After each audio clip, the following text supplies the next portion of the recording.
Test को लेकर के जो माननीय सुप्रीम कोर्ट का डिसीजन आया है, उस विषय में आज देश भर में सभी प्रदेशों से प्रेस कॉन्फ्रेंस की जा रही है। इस विषय में अखिल भारतीय राष्ट्रीय शैक्षिक महासंघ ये कहना चाहता है कि सुप्रीम कोर्ट का जो डिसीजन है वो राइट टू एजुकेशन एक्ट 2010 के अनुसार लिया गया है। उस डिसीजन में ये कहा गया है कि टीचर्स एलिजिबिलिटी टेस्ट जो है वो सबके लिए अनिवार्य है। अदरवाइज टीचर्स जो है वो इसके बाद उनको या तो रिटायर कर दिया जाएगा या तो वो नौकरी से हाथ धोना पड़ेगा। इसमें अखिल भारतीय राष्ट्रीय शैक्षिक महासंघ ये कहना चाहता है कि ये जो डिसीजन हुआ था 2010 में, उसके तुरंत बाद पूरे देश में इसको लागू नहीं किया गया था। अलग अलग प्रदेशों ने तुरंत प्रभाव से इसको लागू करना चाहिए था और आज 16 वर्षों के बाद जब ये डिसीजन शिक्षकों के खिलाफ जा रहा है तो इसमें सुप्रीम कोर्ट का डिसीजन है, इसलिए ऑनरेबल सुप्रीम कोर्ट का सम्मान करते हुए अखिल भारतीय राष्ट्रीय शैक्षिक महासंघ आज ये कहना चाहता है कि सुप्रीम कोर्ट के बाद ये डिसीजन जो भी हुआ था आरटीई एक्ट 2010 में पार्लियामेंट में पास हुआ था, तो टीचर्स की डिग्निटी, उसका स्वाभिमान और सारी चीजों को देखते हुए हम भारत सरकार से, भारत के यशस्वी प्रधानमंत्री जी से निवेदन करते हैं कि वो पार्लियामेंट में इस कानून का संशोधन करके शिक्षकों के पक्ष में अपना वो विचार रखे। जम्मू कश्मीर के संदर्भ में ये कहना चाहता हूं कि 2010 के बाद लगातार स्टेट गवर्नमेंट ने टीचर्स की अपॉइंटमेंट्स की है और वो स्टेट की जो एलिजिबिलिटी थी उसके हिसाब से की है। हम जम्मू कश्मीर सरकार से भी जो है आग्रह करना चाहते हैं कि चाहे वो केंद्र सरकार के साथ मिलकर के या जम्मू कश्मीर सरकार को जैसा भी लगता है वो सभी टीचर्स के पक्ष में फैसला ले और आने वाले समय में कोई व्यवस्था करे।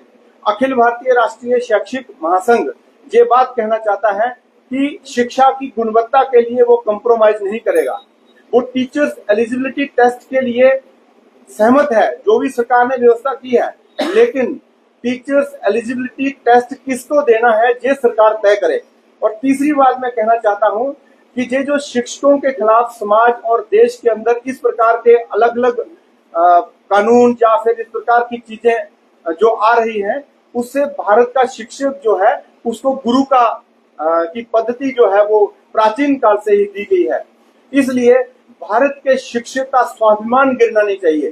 भारत के शिक्षक के स्वाभिमान को ध्यान में रखते हुए ये ध्यान में रखना चाहिए कि आज देश और दुनिया में चाहे कोई जिस मर्जी पद पे खड़ा है, चाहे वो पूरी दुनिया को चला रहा है, चाहे देश को चला रहा है, चाहे टेक्नोलॉजी के क्षेत्र में एडवांसमेंट में चाहे जहां तक पहुंच गया, चाहे वो राजनीति के क्षेत्र में, सरकारों के स्तर में, सबको शिक्षक ने बनाया है।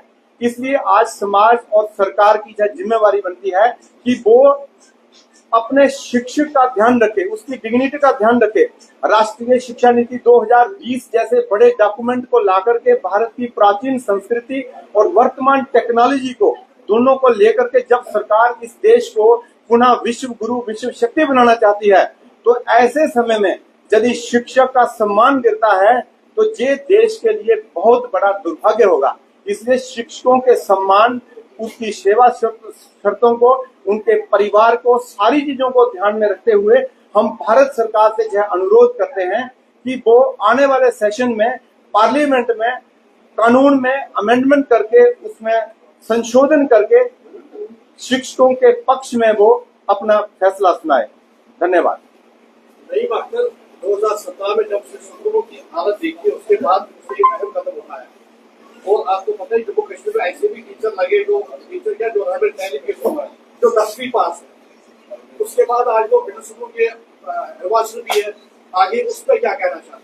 इसमें मैं ये कहना चाहता हूँ कि ये सब लोग जो है 2000 के बाद ये सरकार ने लगाए हुए हैं, चाहे वो 10वीं पास लगाए, 12वीं पास लगाए, वो ग्रेजुएट हों, पोस्ट ग्रेजुएट हों, सभी टीचर्स हैं। हमारा इसमें कोई मतभेद नहीं है। दूसरी बात है कि अगर उन्होंने टीचर लगाए तो टीचरों ने इसमें उनका योगदान भी रहा है, एनरोलमेंट बढ़ी है, उससे आज एक अंतर आया है शिक्षा व्यवस्था में। तो ये सरकार में इसको तय करे।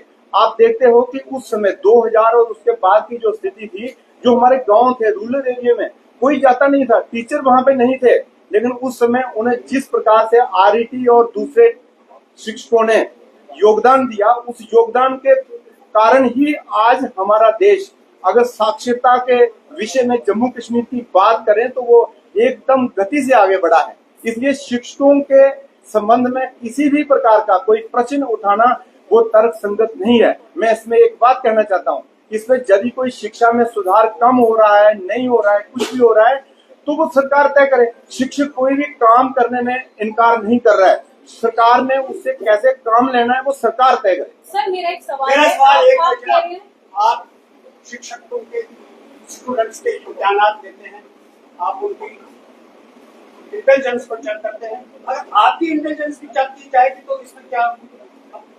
हाँ, आपके इसमें आपने बहुत अच्छा प्रश्न उठाया।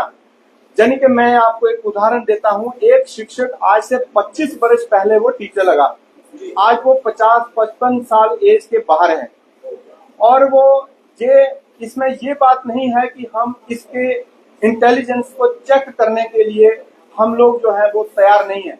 मैं ये कहता हूं कि अगर टीचर का एलिजिबिलिटी टेस्ट लिया जाए, यदि आज आप देखते हैं नीट और आईआईटी में बच्चे जो जाते हैं, उसके बाद में इंजीनियर बनते हैं, उसके बाद में बड़े बड़े पदों पे जाते हैं, यूपीएससी लोग करते हैं।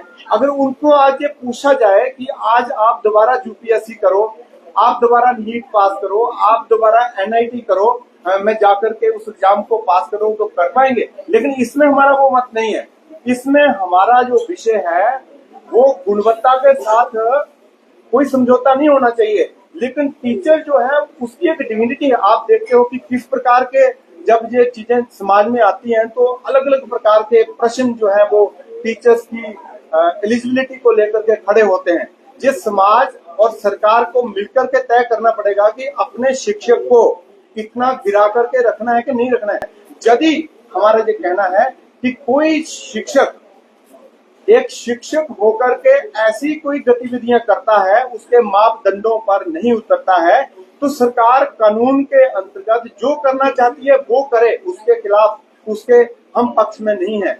लेकिन ऐसा नहीं हो सकता कि हम एक ही तराजू में सबको एक ही लाइन में खड़ा कर सकते हैं, क्योंकि समाज में अनेक प्रकार के लोग हैं, असमानताएं समाज में अलग अलग प्रकार से हैं। इसलिए क्वालिटी एजुकेशन और जो चीजें इस समाज को बांटने वाली हैं उनको दूर करने के लिए हमें अच्छे लोगों को आगे लाना पड़ेगा।